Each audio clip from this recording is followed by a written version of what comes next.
it's Kimberly. And I'm Judy Lynn. Welcome. We are here with the Inspired and Practical Conversations For the budding entrepreneur. And you know that that's you.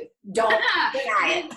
Yes, absolutely. All of us are budding entrepreneurs. Right. Today we're actually going to be talking about something that is really at the heart of entrepreneurship, something that is very exciting when it happens and something that sometimes we feel a little icky about it while we're going through it. Or when we're even thinking about it, right? Absolutely. Today we're going to talk about being a salesperson and doing sales in your business and what that means. And how we go about it makes all the difference in the types of clients that we get to work with on a daily basis. And how important is that to you? Kimberly, why don't you tell us about some of the practical ways that we can approach sales from a heart-centered place? Absolutely. So one of the things I wanted to start talking about was about how people as entrepreneurs often feel about sales. So there's sort of a stigma that goes along with sales. When you started your business, if you're a salesperson and it comes naturally to you, that's wonderful. But a lot of us started in sales as an entrepreneur because we had a product or a service, something that we wanted to do in the world, some impact that we wanted to have, something that we wanted to offer people. And we were hoping that just by creating that people would come line up for us and beat down our doors and couldn't wait to buy our product. And we wouldn't really have to do any sales, right? Because that feeling of sales is sort of that icky feeling that people think about when they think of sales, when you think about some sort of used car salesman or, getting somebody closing you down and locking you down into a deal that you really didn't want to be a part of. Exactly. And cold calling, that kind of stuff is just, or writing like just blind emails to people and just mass mailing, even that can be a drudgery and you don't get many responses from that type of sales. And whether you're getting responses or not, sales can be such a heavy burden for you to take on. And in one of our other videos, we did talk about outsourcing some of the things that our strengths are not a part of. If sales isn't part of your strength, that's always an option. But let's talk about some of the things that we can do to rise above some of the hurdles that we experience when we think about sales. Well, you hit the nail on the head right there, because it's really about what we're thinking about when we're doing sales. Yeah. So it is really a mindset, and just doing a little bit of a mindset shift with how we want to approach sales. None of us got into this business to be a nonprofit. I mean, maybe some of you did, but most of us actually did it to be able to earn an income and get paid for the service that we provide. And that is a perfectly normal, natural exchange of energy. Money is just an energy out there, and you deserve to be able to get paid for what you are offering into the world. There's nothing wrong with that. But sometimes feeling that you're doing sales can be a little daunting. And if you do a little bit of a mindset shift in the way that you think about sales and what you are thinking while you're performing sales, that's a really important piece. It really is. And here's the other thing that happens. When you change your mindset around sales and you come from a place of heart-centeredness, in other words, you're loving what you do and you just want to share what you do with the world. You're not really going at it with the idea of making money. Of course, we all want to make money. That's why we're in business, right? And that is the way the world runs. But when you come at sales or approach people with that mindset or that idea or energy around it, you're going to actually push people away. It's going to make it a lot harder. But if you come at it with an energy of, I just want to share what I do, and if I meet the right person, I'm going to attract them into my business as either my client or my customer, whatever it is that you are doing, whether it's a service or a product, and it's going to be the right kind of person for you. You don't want to have a client or a customer that you have to work really hard at pleasing, right? I mean, we're going to work hard at our businesses anyway because we care about what we do, but we don't want to have to work hard at it because this person is such a difficult person to work with.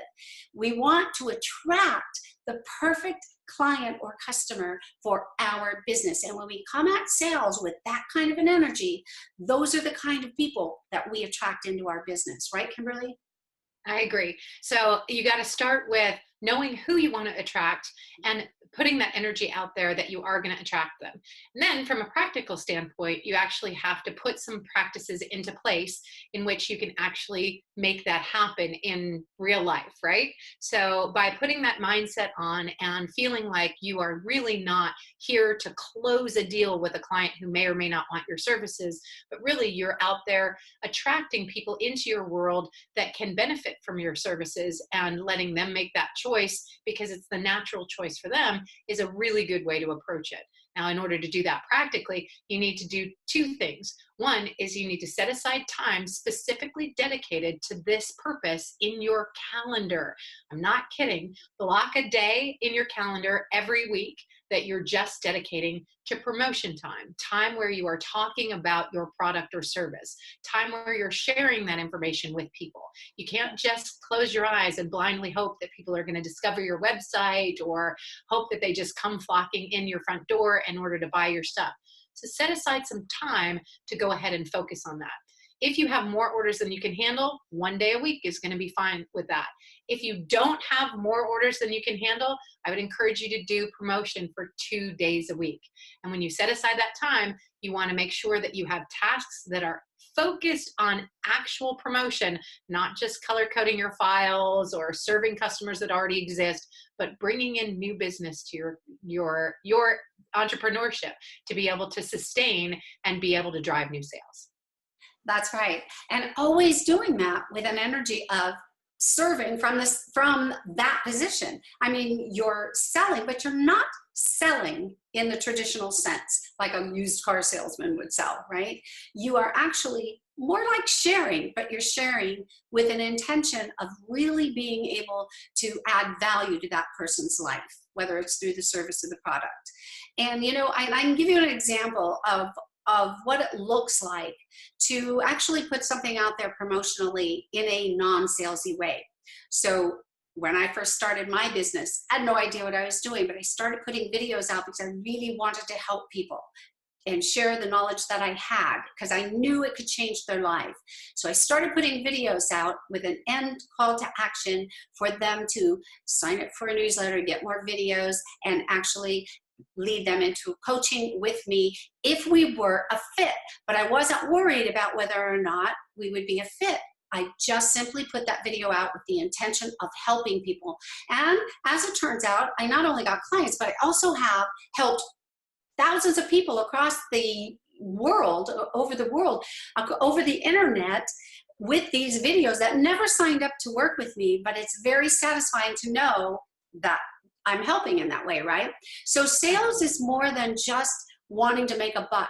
When you do it from the heart and you do it with the energy of really wanting to be of value and serve people with your product or your service, you are going to get the return because that energy is read, whether it's on video or whether it's in person. People can read that energy from you, right, Kimberly? They can. So now that we've set aside time for doing it and making sure that we're focused on attracting the right people, the second thing that we need to do is have a call to action. A call to action is actually some way where the people that you've attracted into your world, if they choose to and they want to have your product or service because they feel that it can be that can positively impact them and they feel that it's a good fit for them, then give them an opportunity to engage with you in another manner. Now, the call to action is something that people associate a lot with the close. And in some ways it is because it's an opportunity for them to take the next step. But it doesn't have to be a close. And I encourage a lot of my entrepreneurs that I work with to think of it in terms of an author that they love. Have you ever had a situation where you read a book by an author and you just fell in love with the way they wrote and you started to really know them and like them and trust them and you couldn't wait to get that next book from them? And then when you went on Barnes and Noble or Amazon, you realized that they were a one-hit wonder and there wasn't anything else you could buy. You were ready to buy something from them next, but they just didn't have anything for you. A call to action is the opportunity for somebody to be able to engage with you on that next level if they want to. So your call to action could be, if you want to know more, click on the link below and fill out an application, or click on the link below to get a free download, or click on the link below to sign up and be part of our program. That's right. It doesn't have to be click on the link below so that I can work with you for the next 3 months, right? It can be something. Or it could be. It could be, but it also could be something free for them, and you begin to build a relationship with your clientele. So it's really important. It's the energy when you approach sales of any kind. It's the energy that you approach it with that really makes all the difference on the inspired side or on the heartfelt side. But the practical way, like Kimberly says, you have to take action and do something. You can't just sit around and expect them to show up at your door. Have they ever done that for you, Kimberly? Well, every once in a while, but my sales would be a lot lower if I relied on that. Yeah, right. Mostly it's about having a positive attitude, attracting them into your life, dedicating your time set aside just for promotion, and then having a real call to action where the people can take the next step. With all of those methodologies combined together, you can really have a great recipe for success. Remember, as a heart-centered entrepreneur, we're really just here to be able to connect with people who really want our products and services and to have the impact in the world that we really want to have. Can't have that if you're just treating the world like a used car salesman treats the next customer that walks in the door, right? That's right. The world has changed, guys, and we're changing along with it, right? All right, folks, this has been Kimberly. And I'm Judy Lynn. Please don't forget to subscribe to our channel below by clicking the link.